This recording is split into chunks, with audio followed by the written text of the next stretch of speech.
Hello, I'm Amy Kendall, Vice President of Complex Health Solutions. The mission moment you're about to see is a powerful story of family support and resilience. And across the country, stories like this one happen every day. Every year, nearly 20% of children aged 6 to 17 are diagnosed with a mental illness, and yet only half of them receive treatment of any kind.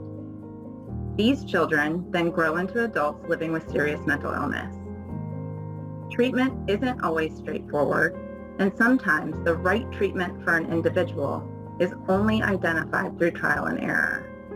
As a result, care planning can sometimes feel a little like a roller coaster ride.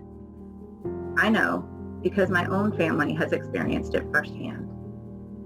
The good news is that CareSource is poised to transform the way managed care improves the health and well-being of individuals with complex needs.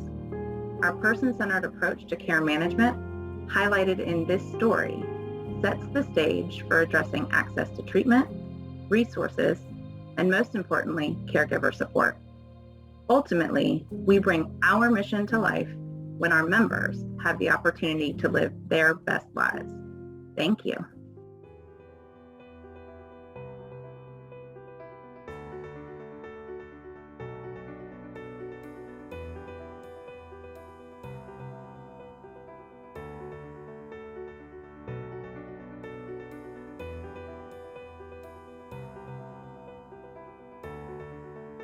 You hear about these stories of children that have suffered a lot of chaos in their young lives. And now they're losing maybe the one sibling that they clung to because they've been put in care and their parents aren't going to be able to take them back. These are the kids we're going to adopt, these type of children who have already been through a lot of loss. It's not very rational, but I think your heart kind of leads the way. And they said, the first week of June after they get out of school, we're going to fly them up to Ohio from Minnesota with 2 caseworkers. The caseworkers are going to stay with you for about a week, and then after that, you're kind of on your own. But we went to get them, and we saw them running down the hallway toward us. And from the time they ran down that runway and ran into our arms, it was like, it was on full, it's full bore. But I remember just looking up in the rearview mirror and seeing all those kids get loaded in the back of that van, and you're just like, oh my gosh, like what are we doing? Yeah. So it was really quite the experience. Like in some ways to me, it felt easier than I expected. Like they wanted a parent figure. But there would also be, especially with the older ones, I think the biggest struggle is they hadn't had leadership or boundaries.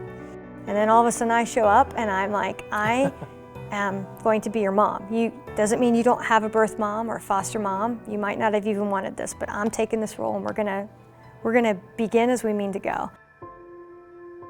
A couple years in, when it really got to be much is the mental illness we dealt with my daughter and my oldest, when they started showing signs of a schizoaffective disorder or schizophrenia.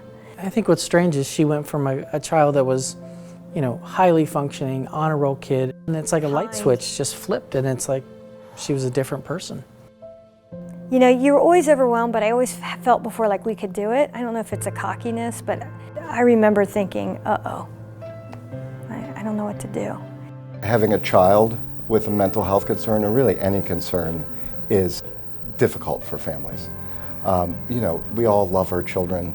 We all love our family members, and if anybody's suffering, whether it's because of a physical ailment, a mental health ailment, or an addiction, we all try to do the best to make sure that those folks are supported and have what they need to get services. She started experiencing all these episodes. We obviously took her to Children's, and the first diagnosis she got was Hashimoto's. I think doctors are very reluctant to label a child with mental health issues, so they didn't want to do that. Maybe 4 or 5 months later, where it got so bad, I remember one night she was up in her room and she just came down dressed in a prom dress, makeup, high heels, it sounds a little funny, but you're just kind of like, what? And grabbed the keys, and I remember we were like, huh, and I looked at her and I just said, Bill, I think she's going to get in a car and try to drive away. It's that sudden, those signs. She was eventually sent to KBMC, which is one of the only psychiatric or mental health hospitals for children. We had a doctor there, I remember, and I think he saw the writing on the wall. We were entering a different land. It was scary, you know, because our daughter, she's not there anymore in a way. After I reviewed the information, I made a call out to Destiny's father. I wanted to contact the family right away so I could make an impact and try to help with the situation and try to come up with a plan to help her moving forward. Caitlin reached out to me and said, you know, what do you think about your daughter being on a managed care program? Obviously that was, I think, the whole arena of mental health, and I think we just said absolutely. It really has been a huge benefit for us. We needed to help this family with controlling her health diagnosis.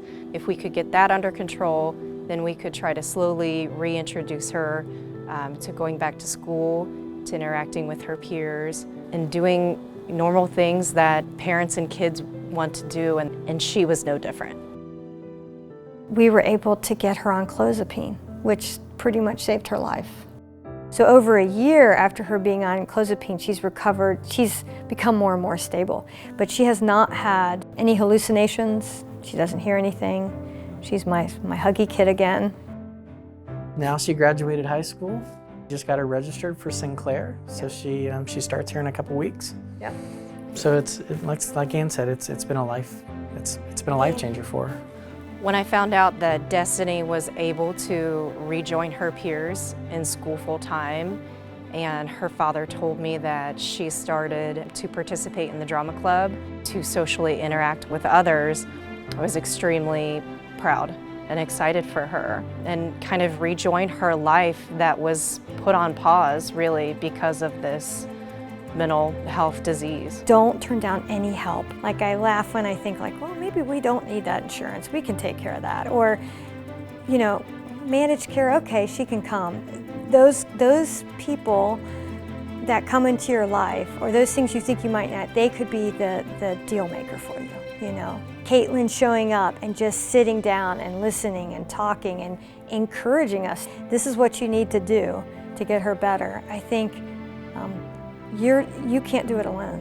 The member is responsible for her own success. It's not CareSource's success.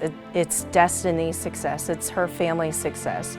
They put in all of the work, attended all of the appointments, made sure that she was connected with the right people so that she could remain independent in the community.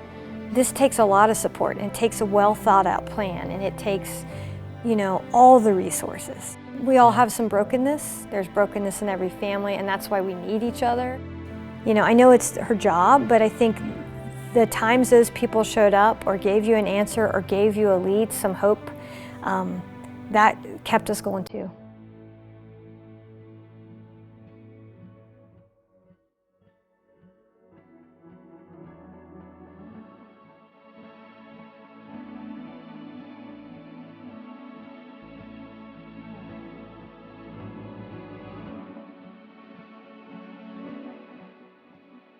Love is an action, and it has value whether you get the happy ending or not. About 1 in 5 adults and 1 in 6 kids have mental health concerns and needs over the course of any given year. At CareSource, about 1 in 4 of our members do. Our role is to give people the tools and resources so that they can forge their own path, and hopefully do that together with their loved ones and their community.